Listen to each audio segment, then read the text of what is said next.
Ya está grabando, por la duda, ¿no?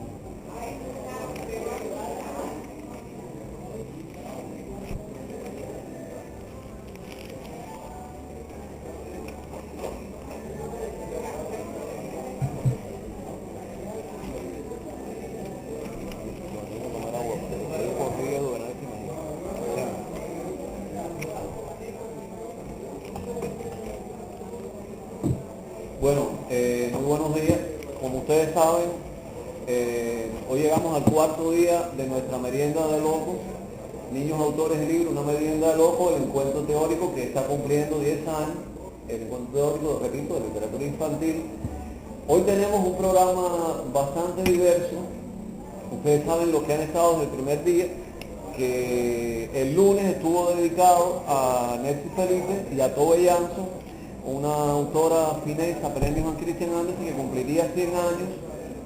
El martes estuvo dedicado a un panel que condujo la periodista y autora Soledad Cruz, que en sentido general se refirió a las motivaciones que tienen los escritores al hacer libros para niños.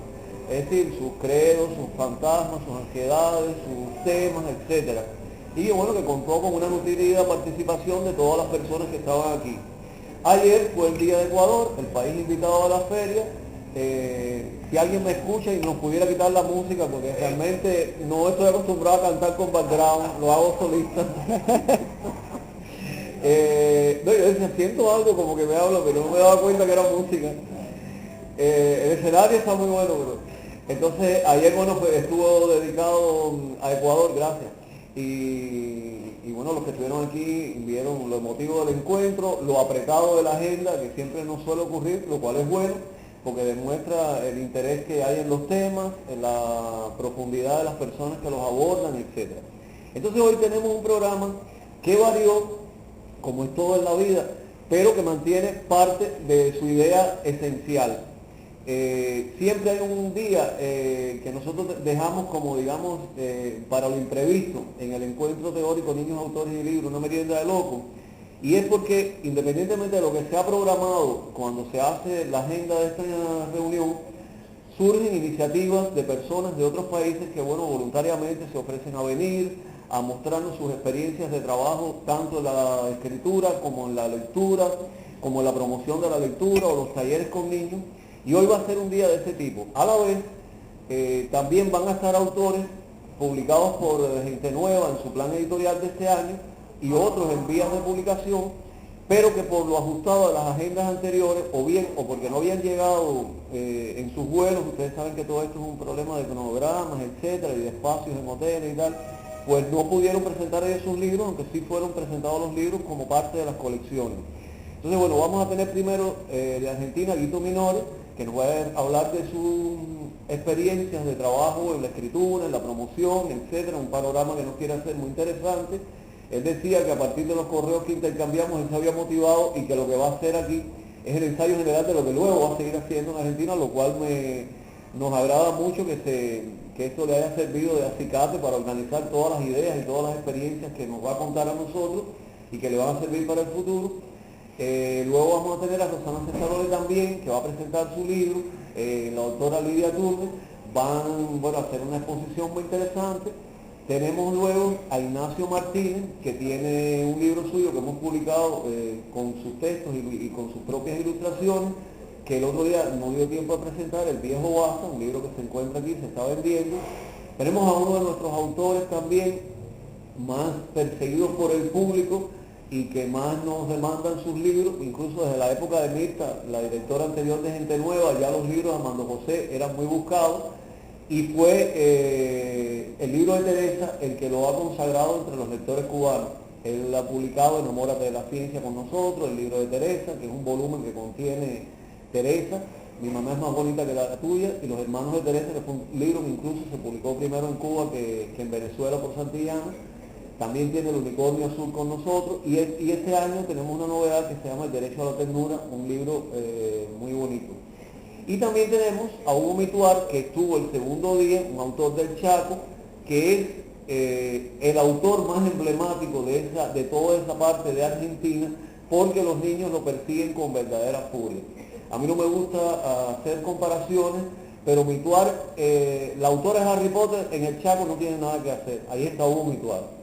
Y él tiene una literatura que sin embargo no tiene nada que ver con la de la Rowling, muy interesante porque es una literatura que tiene cuentos de terror, cuentos de iniciación de los muchachos en la vida, pero desde una óptica muy nacional, desde una óptica de rescatar las tradiciones, pero tiene relatos verdaderamente espeluznantes, que algunos que yo he leído, yo ahora prologué su último libro, que lamentablemente no estuvo listo para llegar aquí, le dije, oye Hugo, afloja que esos muchachos se van a hacer pis en la cama. Y realmente, pero lo persigue. Yo he sido testigo de cómo los muchachos lo siguen, del diálogo tan interesante que se establece entre él y ellos y las preguntas tan hábiles que le hacen. Hugo es un autor también muy polémico porque a veces en las escuelas, hay escuelas que lo persiguen con verdadera adhesión y hay otras un poco conservadoras que se cuestionan si los libros de serie están bien. Él y yo hemos discutido este tema. El problema es que de cualquier forma estos libros están llevando a los niños a leer y a leer un producto nacional. Entonces, bueno, él nos va a hablar, hoy trae un par de libros y estamos nosotros, bueno, valorando, nos hemos puesto de acuerdo con Rubén Biseglia, el director de Librerías de La Paz, que es su editora allá, para empezar a dar a conocer la serie en Cuba. Y luego al final va a estar en Santa Clara, donde ya tiene fans, es decir, que lo siguen y a los que han llegado sus libros.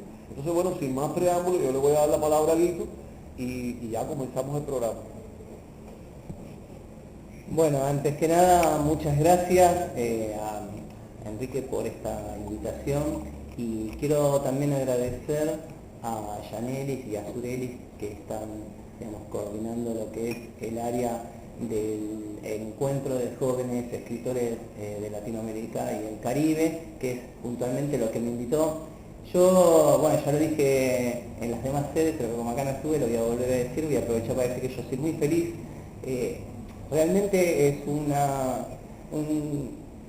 momento muy feliz de mi vida porque recibí una invitación para estar nada más y nada menos que en la Feria del Libro de Cuba y bueno, y a partir de varias gestiones, arduas gestiones, la Cancillería Argentina, tanto a mí como a los dos compañeros argentinos que vinieron al encuentro, nos financiaron el viaje, si no hubiese sido realmente imposible, pero bueno, a partir de que Yanelis me invitó a ese encuentro, bueno, yo le empecé a mandar todas las propuestas de las cosas que podía hacer, todavía sin saber si iba a tener el pasaje, tengo que reconocerlo, ¿no? Pero bueno, gestionándolo y teniendo toda la fe en que iba a suceder. Y cuando le fui mandando los currículos y demás, le había dicho que tenía ganas de dar una charla sobre literatura infantil, y ella me sugirió que charle con Enrique. Intercambiando mails con él, fui empezando a redondear algo que a partir de ese redondeo se fue dando en una charla totalmente independiente y que ya estoy empezando a gestionar para dar en distintos lugares de la Argentina, que se va a llamar la literatura social infantil en Argentina y Latinoamérica. Esta es una de esas cosas buenas y geniales que yo veo de toda feria del libro, ¿no? Muchas veces las ferias del libro son solamente un shopping con librerías y algunas cosas relacionadas, como jugueterías, por ejemplo, en la Argentina, o casas de teléfonos celulares, que no sé qué tienen que ver con el libro, pero bueno, a veces las ferias del libro funcionan como una especie de gran shopping. Otras veces, cuando son más serias, funcionan como disparadores de ideas, porque la idea es que se encuentren los escritores, piensen, debatan y surjan nuevas cosas. Bueno, yo tuve la suerte, la segunda suerte de esta feria, de poder a partir de ahí tener una invitación a pensar y a repensar un poco la práctica propia, ¿no? A repensar un poco cómo es que yo empecé a escribir este tipo de literatura que escribo, que es literatura infantil, y algunos valores que ahora yo reflexionándolos encontré que están en la historia, y bueno, y organicé una charla que como es un poquito extensa no la voy a dar ahora porque me parece que es el mejor momento solamente para presentarla, hacer un pantallazo y bueno, después en algún momento quizás vuelva de vuelta y dé bien la charla. Bueno, yo soy Hijito Minore, como decían, y publiqué 3 libros infantiles. El primero se llamó Muriel tiene una visita y lo publicó una casa editora de la ciudad de Rosario, en la provincia de Santa Fe, es una ciudad muy importante de la Argentina. creo que la segunda o la tercera, ahí hay una discusión con los cordobeses a ver cuál es la segunda ciudad más importante. Y después, junto a un amigo que se llama Isidoro Reta, que es ilustrador, hicimos una serie de libros a la que le pusimos como nombre Fábrica Cuentos. Fábrica Cuentos, la idea es hacer que los chicos puedan producir sus libros, no solamente leerles cuentos, sino que ellos a partir de la experiencia de la lectura puedan también, jugando y compartiendo con sus amigos, hacer sus propios libros. Nosotros con este proyecto hemos estado sobre todo en Capital Federal y Buenos Aires, en comedores, en bibliotecas, en plazas. Solemos ir a la Plaza Belgrano, a la Plaza del Parque Lezama, que es un parque histórico de la Ciudad de Buenos Aires, abandonado y maltratado hoy por hoy.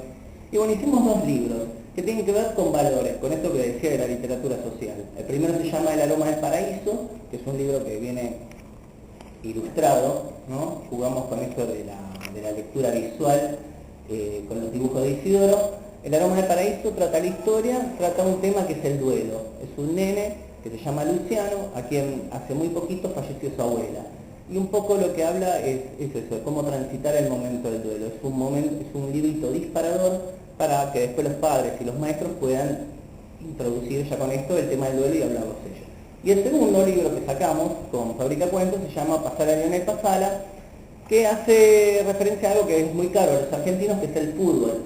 Es un equipo local de un barrio que se junta a jugar al fútbol, en donde descolla un jugador que se llama Lionel, no Lionel como decir, Lionel, y bueno, es un gran jugador, pero no pasa la pelota. Y en esa cuestión de aprender a pasar la pelota es que se trata el valor del compañerismo, de la amistad y de la solidaridad, ¿no? Bueno, eso es un poquito, digamos, lo que yo hago o lo que yo hice durante los últimos 6-7 años con Isidoro. A partir de ahí, yo venía dando una charla, yo pensé que por eso me invitaron a la feria, una charla que se llama Peronismo y Literatura, que nada que ver, que habla sobre la poesía en el periodo del 45 al 55, la poesía del peronismo, una poesía que fue depuesta. Y yo pensé que por ahí venía la invitación, pero no, todavía no sé dónde vino la invitación y no lo quiero saber porque es como que si uno sabe, es como que le digan quiénes son los Reyes Magos, ¿no? Así que, a partir de ahí, como les decía, ya venía haciendo esa charla y tenía ganas de empezar una nueva charla, y a partir de lo que hablamos con Enrique, de esto de querer hacer una nueva charla, me pregunté, ¿qué es la literatura? ¿Qué es la literatura infantil? Entonces, empezando a buscar en algunos libros, hay como una especie de consenso que de la literatura infantil y juvenil es una especialidad dentro de la literatura que si bien empieza en el siglo XIX, hay algunos, digamos, más se organiza a partir del siglo XX y sobre todo a partir de la segunda mitad del siglo XX, es donde hay toda una especie de boom de la literatura infanto-juvenil, esa que le dicen LIG. Bueno, a partir de ahí, buscando y demás, encuentro en algunos artículos, buscando quiénes son los autores sociales, ¿no? En los que muchos de ellos, bueno, yo me fui influyendo, encontré una autora que en el año 85, más o menos, sacó un libro que se llama Panorama de la literatura infantil y juvenil en la Argentina. La señora se llama Graciela Galelli, es una intelectual, es investigadora, hizo todo un panorama donde detalló libro por libro los libros que habían hasta este momento, hasta el libro 85. Bueno, si uno lo lee en detalle y lo lee, digamos, en clave, conociendo un poco la historia de Argentina previa a eso, uno sabe que la dictadura militar duró hasta el año 1983, que se ve que es más o menos por el tiempo que ella estaría investigando, y bueno, en el 83, y este libro está en el 85.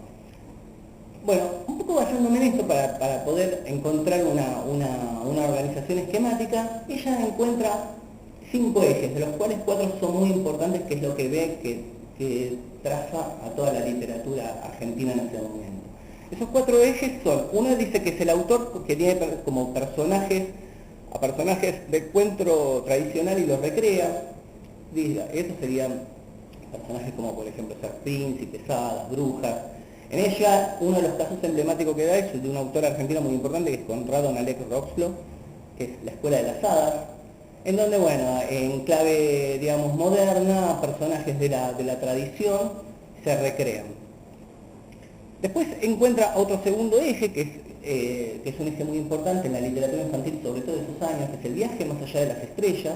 ¿no? Toda esta cuestión que despierta la fantasía en los niños, o en estos niños, de los astronautas, de los viajes espaciales. Bueno, ella pone un libro de Carlos Durán que es Viaje al Planeta Misterioso, en el cual, bueno, los chicos llegan a la Tierra. Después hay otro que son realidades o ambientes alejados en el tiempo, que puede ser, digamos, algo contado en la época de la colonia, o en la época prehistórica. Y un acercamiento al folclore. Ella ve que encuentra muchos de estos libros que tienen que ver con esto que decíamos, ¿no? La literatura infantil como sistema se lo pudo empezar a sistematizar a partir del año 50, pero obviamente que todos los cuentos tradicionales y folclóricos, que si bien no estaban pensados para chicos, también eran, digamos, educativos. Entonces, bueno, a partir de ahí ella cuenta que también hay un acercamiento al folclore. Y hay un quinto elemento también que encuentra, que es el amor, pero acá empieza a ver un poco, ¿no? Uno cuando lo lee en clave época dice, claro, no se mete mucho ahí, porque bueno, el tema del amor y del despertar, digamos, sentimental y sexual en los niños, medio que estaba un tema medio tabú, que si bien hay varios libros que lo tratan, como el libro, muchos tenía Paul Divir, que tenían que ver con los cuentos de los niños enamorados y demás, se queda ahí. Y yo me quedé, después de leer todo el libro y de ver los autores que he reseñado y demás, con un pie de página, porque acá dije, acá está la honestidad intelectual de la autora. Ella arma todo el libro en base a estos 4 ejes, ¿no? Pero también tiene un apartadito que dice, que aclara, que si bien aparecen temas como la ecología, la muerte, el abandono, o algo sobre el sistema social, bueno, esos muchos no los va a tocar. Bueno, entonces yo decidí recoger, digamos, los autores que ella no toca, que son justamente esos que van a hablar tanto de los que pueden criticar la iglesia, el sistema, o hablar de la solidaridad y demás, como para armar esta charlita, a la cual en cierta manera le debo el trabajo previo que hizo ella, que es todo lo que no voy a dar. Un poco esta charla que voy a empezar a dar ahora va a hablar acerca de la literatura social, y preguntándome qué es la literatura social, encuentro uno de los que podríamos considerar el padre de la literatura social, que es justamente el que le da nombre a esta casa, ¿no? José Martí. Él en el año, no me quiero equivocar porque se lo voy a leer, en el año 1889, a la par que estaba organizando, digamos, las distintas combates y guerras en pos de la liberación de Cuba, él, entre las múltiples actividades que tenía, no olvida la esperanza en el mundo. Y la esperanza en el mundo, ¿en dónde lo ve? La ve en los niños. Entonces, en ese lío de trabajo que tenía en Nueva York, compone 4 números que salieron en el año 89, en julio, agosto, septiembre y octubre de ese año, que son lo que después se recopilaron en un libro maravilloso de él, que es La Edad de Oro. Él en ese libro, bueno, más de uno de ustedes lo debe conocer, así que mucho no me voy a explayar, pero en ese libro recrea leyendas, fábulas y demás del folclore latinoamericano, y también compone sus propios versos. Uno de los más conocidos, que es muy lindo, que por eso lo vamos a poner en esta propuesta de lectura como uno de los fundadores, o en la protohistoria de la literatura social infantil, si consideramos que la historia empieza en los años 50, es el poema de los zapaticos de rosa, donde justamente José Martí encuentra en esta nena que les regala los zapatitos a otra nena que no los tenía, arma todo un poema acerca de la solidaridad, ¿no? De aquel que tiene un poquito más que se lo pueda dar al que tiene menos. Son poemas, yo lo leí por primera vez ahora, para esta charla en realidad, porque por ejemplo José Martí no es un autor que se trabaje o que se lea en la Argentina a nivel institucional. En algún momento me acuerdo que, miento, no lo leí ahora, yo leí La Edad de Oro cuando tenía 20 años, consiguiendo muchos libros que a veces los vendían a 20, 30 centavos en el Parque Rivadavia, como libros así en desuso. En algún momento había muchos clásicos españoles y latinoamericanos que estaban así a la buena de Dios, y algo de La Edad de Oro en ese momento leí. Pero quiero decir, como sistema y como sistema de lectura, como algo serio, digamos, institucionalmente, por lo menos no está como tomado, lo cual es una gran pérdida, ¿no? Y habla un poco acerca de qué es lo que nos quieren hacer leer y qué cosas no.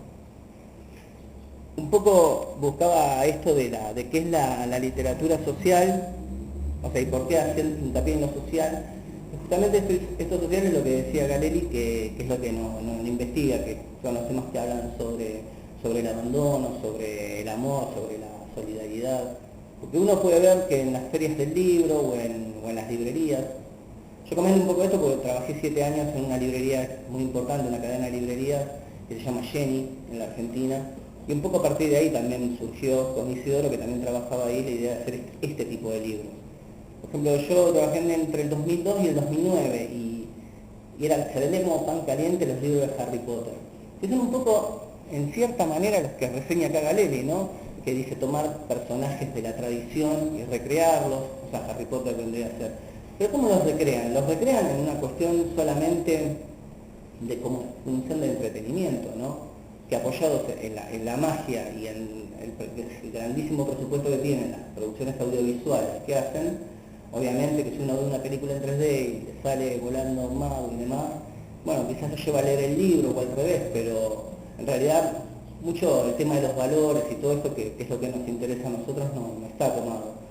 Lo mismo el tema de los viajes espaciales, o sea, hay millones de películas de Disney y de Pixar en donde se toman eso.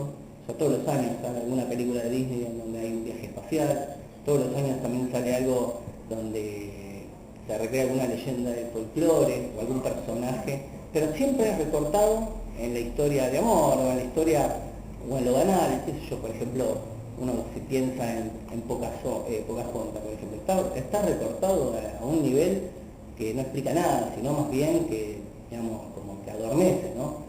Bueno, un poco estos autores también son corridos de la historia, como contaba, como José Martí y como los que voy a reseñar ahora, porque justamente no adormecen, sino que tratan de despertar algo en la conciencia del niño. José Martí era el mismo que decía que los niños saben y que saben un montón, saben mucho más de lo que nosotros nos imaginamos, dice, los niños y las niñas, eso lo dice en el comienzo de la Edad de Oro. O sea, tratarlos nada más que de divertir y de entretener, me parece que es un recurso, digamos, obviamente, de las compañías hegemónicas de libros. Bueno, un poco el recorrido va a seguir con Horacio Quiroga, quien también escribió temas en donde justamente los personajes son los animales y donde se dan distintas relaciones entre los animales, donde también se ve la solidaridad, donde también se ve la picardía de los animales y donde se funda mucho el amor por la ecología, por la naturaleza.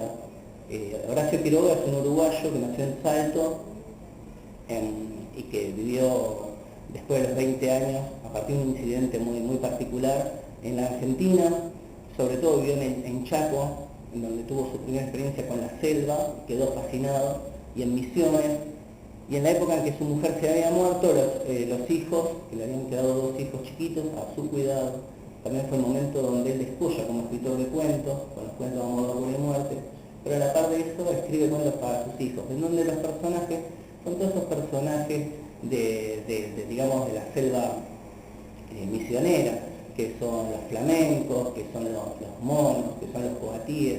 Coatíes son una especie de rata, ¿no? De que crecen millones, y él tenía un coatí de mascota, ¿no? Bueno, un poco la locura de Horacio Quiroga. Donde ahí también se ve el tema de la ecología, se ve el tema de la amistad.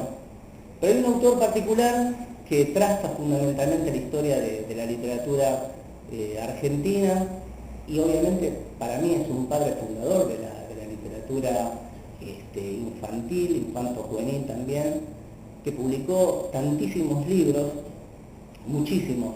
Uno de ellos lo publicó acá por Gente Nueva en el año 79, que es Álvaro Yunque, que escribió un libro que llamó Muchachos al Sur, que salió en Buenos Aires, salió en Chile y también salió acá. Creo que fueron los últimos que lo editaron en vida. Él muere en el año 81 y bueno, es un honor estar en la mesa justamente de los editores que editaron a quien considero yo mi abuelito, ¿no? Porque es uno de los grandes autores argentinos comprometidos con su tiempo, con su historia. Álvaro Yunque comienza su carrera en los años 20.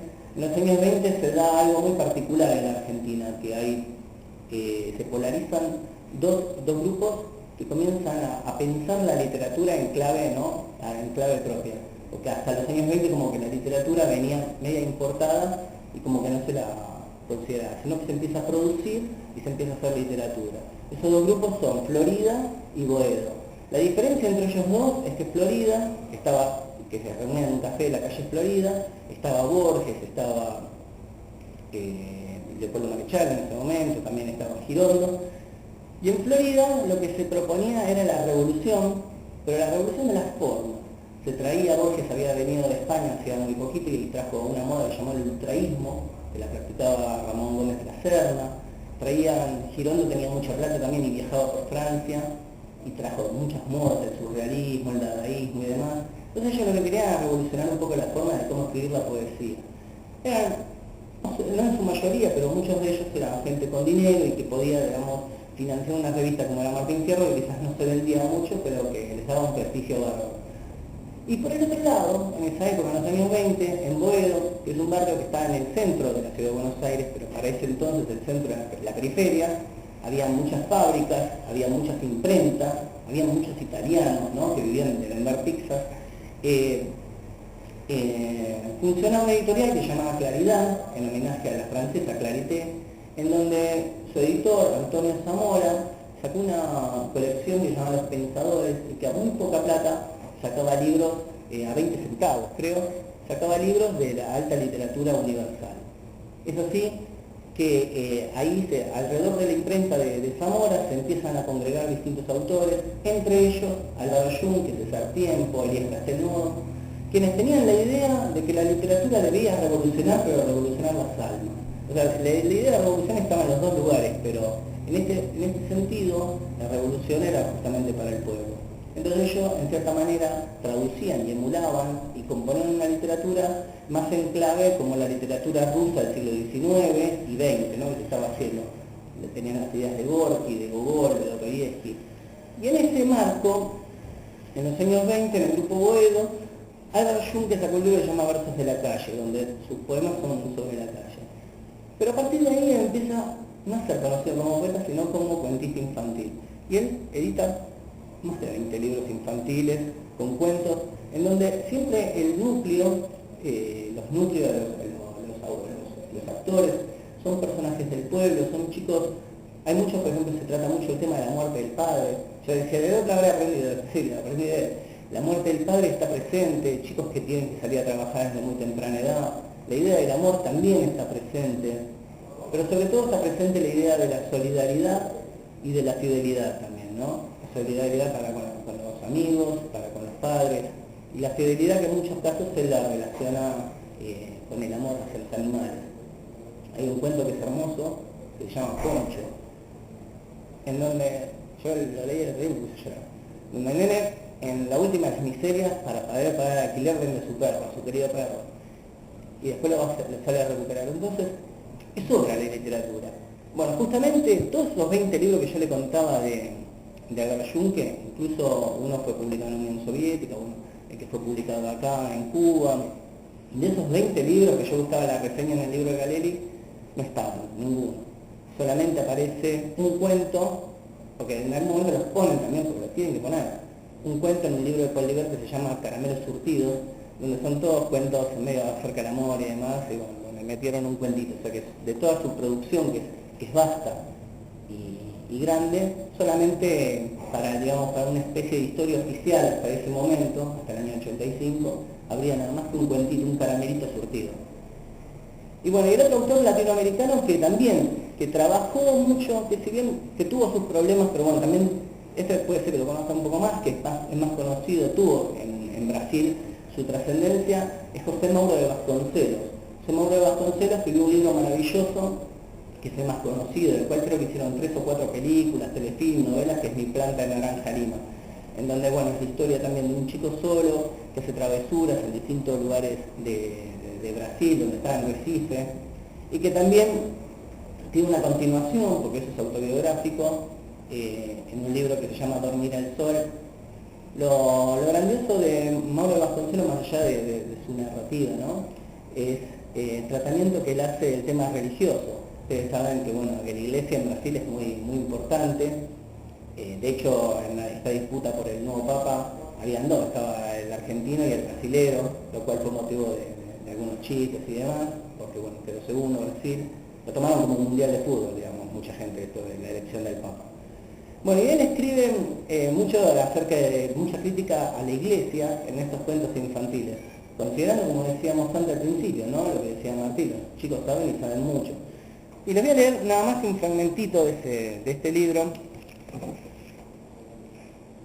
que es muy cortito, porque es bastante... Este nene que se sé que es él, se llama José, en un momento cambia de padre y deja de estar viviendo en la calle y vive en la casa de una gente adinerada, que la manda al colegio y todo, pero no, medio como que se sienta medio solito él. Entonces se hace amigo de un sapo imaginario, como el mismo en la Naranja Lima, es la planta, ¿no? Con quien habla. Y acá él habla con el sapo, ¿no? Que está en su corazón y demás, y él dice que, bueno, que de la iglesia donde va, donde lo mandan, hay un curita que por las características que es un cura más o menos así tercermundista, que es muy bueno, y dice, pero bueno, no todos son así, y eso le sirve para introducir que no todos son así, sino que una vez este cura se va del pueblo, de vacaciones o en una misión, y mira lo que sucede, dice que una vez me fui a confesar y no sabía que el padre Monte se había ido a Recife. Él se quedó 2 semanas por allá. Cuando entré en el confesionario noté la diferencia. Era un sacerdote grandote, con la nariz grasosa y las orejas en abanico. El maldito me preguntó cada cosa que me quedé helado. Ni me gusta recordarlo. Hizo cara de pocos amigos y me impuso 3 rosarios de penitencia. Pero ¿qué pecado tan grande podría cometer una criatura como tú? Bueno, Adán, que se llama el sapo. Pecado, el que todo niño comete, solo que uno tenía que acordarse de cuántas veces lo hiciera. Me puse tan nervioso que ni siquiera me acordé. Todo eso habría estado muy bien si a la semana siguiente no hubiera tenido que ir de nuevo a confesarme. ¿Y sabés lo que él me dijo? No, me preguntó con su voz gangosa. Entonces, esta vez sí las contó. Perdí hasta el habla, porque en el catecismo habían garantizado que cuando el sacerdote sale del confesionario lo olvida todo. Estaba asombrado. Casi salgo corriendo de la iglesia sin acabar la confesión, pero aguanté firme. Tenía que comulgar el domingo para no perder la oportunidad de ir a la playa o al cine. Cobré fuerzas, recuperé la voz y lo conté todo. Al final el cura estaba furioso, diciéndome que ni siquiera había intentado mejorar, que un niño así estaba condenado al infierno.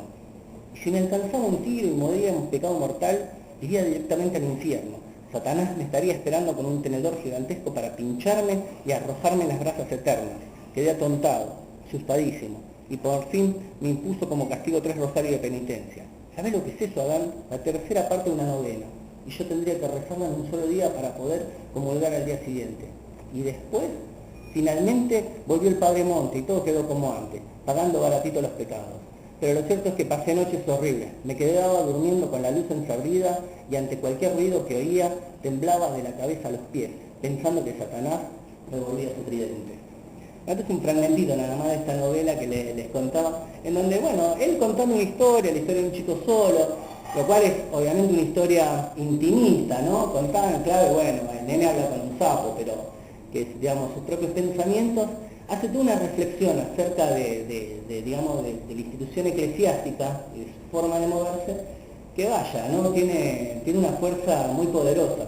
Y también es un autor que si bien en Argentina lo editó el Ateneo, que es una editorial importante, la misma que hizo Jenny, no es un libro que se lea mucho en las escuelas ni nada, o sea, tuvo su momento de fama en los años 60 y comienzos de los 70, y después ya quedó medio ahí en el olvido.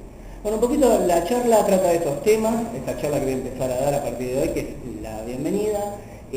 También va a tocar un poco acerca del tema de lo que pasó durante los años de la dictadura con los libros, en donde obviamente fueron prohibidos y quemados libros de muchos autores, entre ellos Alvar Junque y una querida autora que murió hace muy poquito, que es Elsa Bornemann, que escribió Un elefante ocupa mucho espacio, que también seguramente lo deben conocer.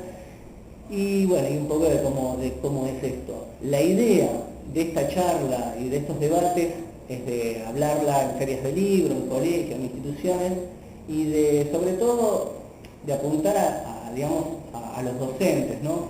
Porque antes que el niño no es el que va solo a comprar los libros de los niños los compran o bien los padres o bien los trabajan los docentes. Entonces quizás desde el lado de la docencia, que es el área donde yo me desarrollo como profesional, porque soy profesor de tecnología en la escuela primaria argentina, hablar un poco de esto con los propios docentes, porque muchas no se enteraron de estas cosas, entonces, que se enteren, que los lean, que los puedan trabajar, reflexionar para después poder trabajarlos con los niños. Instalando una pregunta que sería, ¿qué es la literatura y qué es la literatura social infantil para los niños? Bueno, eso es un poquito todo, así que muchas gracias por dejarme presentar este proyecto que acaba de nacer.